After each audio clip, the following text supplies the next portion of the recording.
All right, man. It's almost Thursday night football time. We're ready to preview this game. You guys know who I brought in, one of the best in the business, Mr. Ace. Ace, how you doing today, man? I'm doing great, man. Looking forward to this game. Just happy to be here, and of course, ready to take the Battle of Ohio to another dimension. I hope so, man. A Battle of Ohio has always been fun. It'd be even more fun if both teams are really good. But this is an interesting matchup this week, right? Because I think both teams, even though both teams lost, both teams' fan bases are going in completely different directions, right? The Browns fan base after that loss is kind of just super down on this team, like kind of like in that same spot they were in against Tennessee when they got blown out by Tennessee. The Bengals fan base, even though they lost, they're mad about the loss, but like y'all feel good about this team because a lot of good things happened in that game. So coming into this Thursday night game, how do you feel about the matchups and what do you think are going to be some of the keys for the Bengals against the Cleveland Browns? The key starts with ensuring that Myles Garrett does not blow up the Bengals offense just like Joey Bosa tried to do in that first half. That's definitely going to be a major key. Another one is establishing the run game. Joe Mixon not coming off the greatest game. Line didn't really do him any favors on that one. So they have to improve, especially when it comes to this one, because there was some crazy stat where they talked about if Joe Mixon touches the ball 15 times, the Bengals usually win the game. Well, that he did it last game and they didn't win. So they definitely have to make sure that that's established. And then I think that they have to get T. Higgins more involved. One thing that I didn't like is that T. Higgins wasn't being utilized as much as he should have been. He actually tweeted something after the game and then deleted that tweet. So for me, you got to get him involved. It seemed like they had AJ on a pitch count.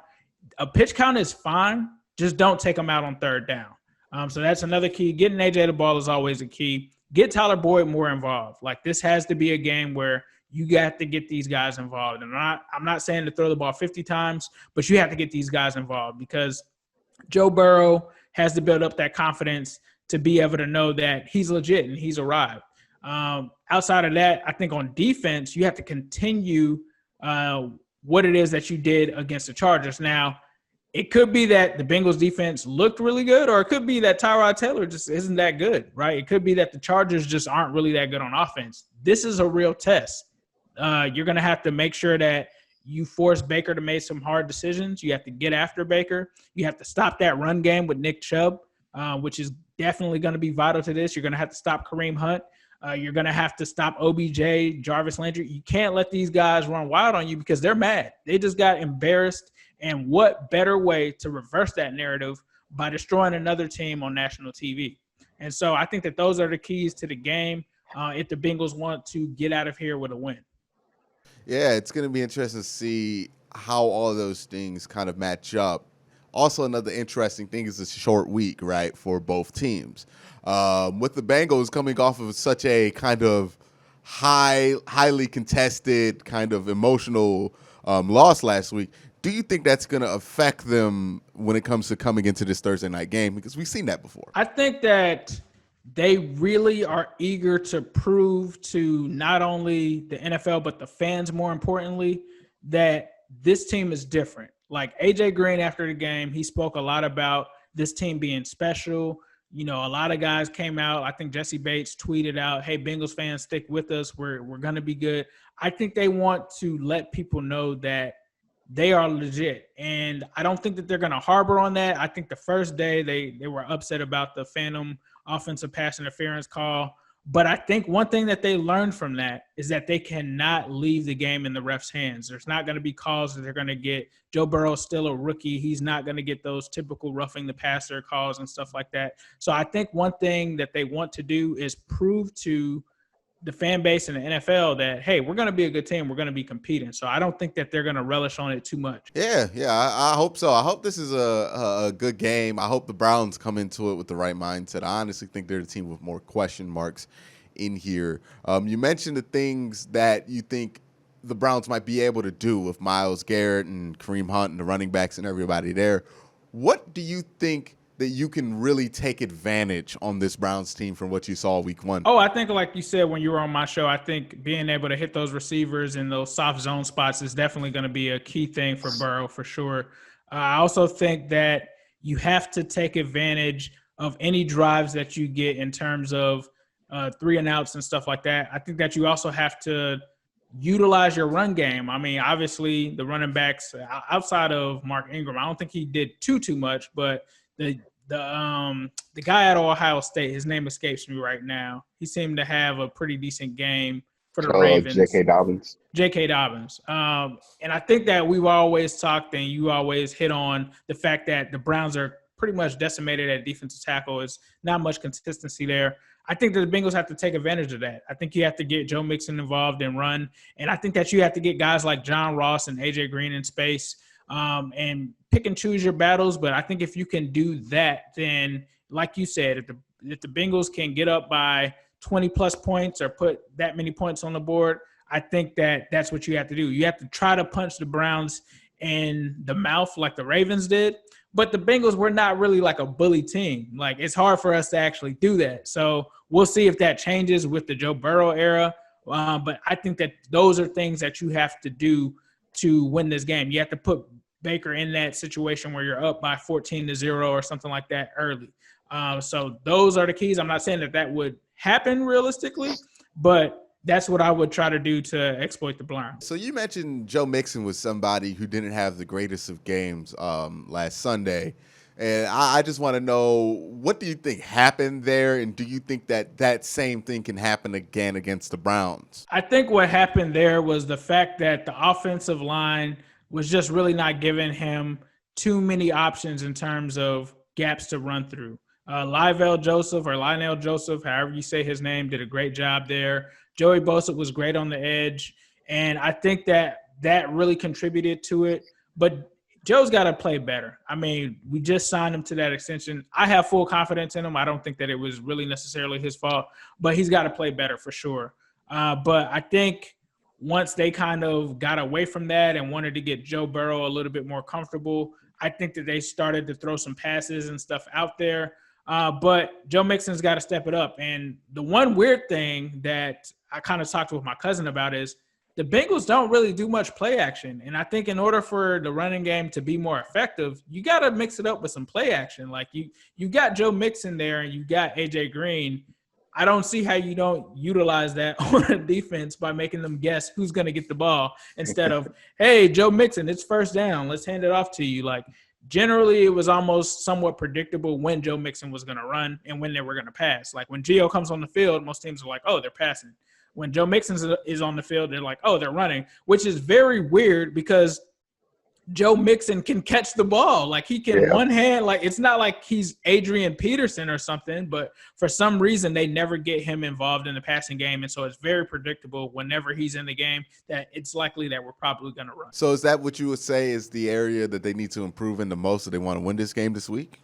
Definitely. Because with you having a rookie quarterback, you can't just put that all on Joe, especially if Myles Garrett is just beating Bobby Hart to a pulp on that coming off that edge. I definitely think that he's got to improve in order for this team to be successful against any team and be in any game.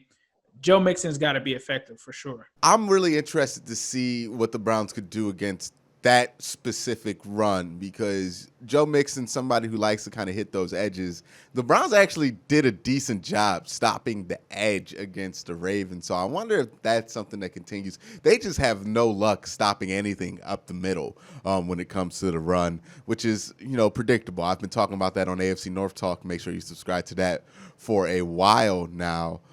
We talked about Joe Burrow and what he might be able to do. What about this tight end group, right? Because if you look at the Baltimore Ravens and what they were really able to do, their tight ends were a big part in what they were able to do against the Browns. Do you think these tight ends for the Bengals are going to be capable of doing the same thing? Obviously, they're not Mark Andrews, but do you think that they're going to be capable of being able to exploit some of these holes on this Cleveland defense? That's going to be interesting because it seemed like in the first half that the Bengals weren't really targeting the tight ends. There was a lot of receiver formations, which we've never really seen before. Like CJ Uzomah, I don't think had his first target until the second half on those drives that Joe Burrow was utilizing. And he had like back-to-back passes. So I think that Joe Burrow, the light came on that, hey, CJ Uzomah is pretty decent. Like, I can throw to him. They had a play early in the game to Drew Sample. It was decent. I mean, but, I'm not a big Drew Sample fan. But I think that Uzomah can be effective. He is a guy to watch out for sure. But he's not Mark Andrews. So, like, I could see them possibly utilizing him. Let's say he gets, 4 receptions for maybe 40 yards, possibly a touchdown if it's in the red zone. I could see Joe Burrow going to him. But I think that the basis of this offense is very interesting because it's a lot of 5 wide, which takes the tight end off of the field. So that's part of the package that Joe Burrow kind of introduced to this offense. And if you look at LSU, Thaddeus Moss, although he was decent, he wasn't really like super utilized in that offense. So we'll have to see what happens with Joe Burrow and these tight ends coming into this game. I think that they would want to, but I don't think that it's going to be like their first option. Like, oh, we got to target the tight ends this game. Like that's not our strength. Yeah. Speaking of strengths, one guy who has a very particular strength is John Ross. I saw you guys kind of tweeting about him, saying the potential is insane with him, and I kind of agree with that, especially with Joe Burrow. One, what did you see from John Ross in week 1? And 2, with John Ross, do you expect him to have a big game, seeing that Marquise Brown was really able to take advantage of the secondary? So two other keys in that game and 2 mishaps by Joe Burrow. It literally, I believe, was back-to-back. They did not give him any vertical plays in earlier in that game, but in the second half, they finally decided to go vertical. And the first one was to Ross, where it literally should have been a touchdown. But Joe Burrow says that it's on him. Some people felt that it was on Ross because the ball literally is like right there, and John Ross does not catch it, and it would have been a touchdown.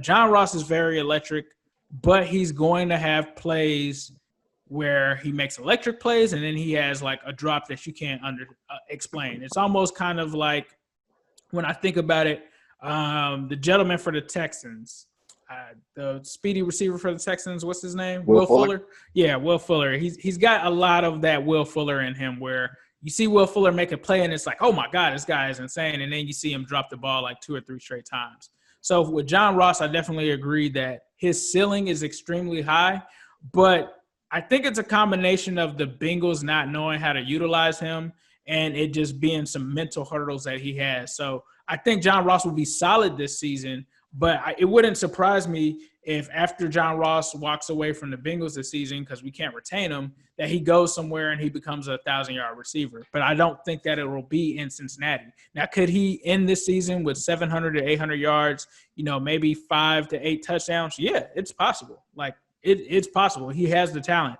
But you're going to have to – and I'd take it. I honestly don't get pissed when he makes like 1 or 2 drops, because I know that he's going to catch like a 40-yard pass or something like that, and he's going to do something. So he's definitely still a guy that you do not want to sleep on at all, because he can really just blow the top open. But he's got to do it. We can talk about it. We can talk about the 4-2-2. We can talk about how scary he is or how his juke moves look. But until it's actually done, you have to still question. Yeah, we talked about John Ross. We talked about Joe Burrow. We've talked about it all. We've broken it all down, Ace. I kind of want to know what's your final thoughts about this game and a prediction if you have one. I think that this game is going to be somewhat close, and I don't want to give my patented. I've been noticing that I have a trend of saying 27-24 every time. So I'm going to go with a different one this time. I think that there's going to be some points scored in this game from both sides. And so the way that I see this game going, I'm going to say 31-24 Bengals over the Browns. That's going to be interesting to see if that comes true. I hope it doesn't come true, because, man, it's going to be panic in Cleveland if they lose a Thursday night game at home to the Bengals. But they're a good team. We'll see what happens next. Ace, thank you for coming on, man. Let them know to find you. No, I appreciate it. It's always a pleasure. You can find me on YouTube at New Stripe City. You can also find me and Quincy both on AFC North Talk. So please be sure to subscribe to both, and definitely hop in the comments. I like to do a lot of live reaction kind of things like after the first half and after that. So Browns fans definitely feel welcome. If you guys torch us, definitely feel free to torch the comments. Like it is what it is. It's only fair. But that's where you can find me. All right, guys, make sure you guys do that. Subscribe to him. Subscribe to AFC North Talk. Subscribe to everything. Just hit that subscribe button. It's free. Just do it. Just do it. Just tap it crazy. But again, guys, I want to thank Ace for coming on. And again, guys, thank you for watching. Have a great day. Have a good night.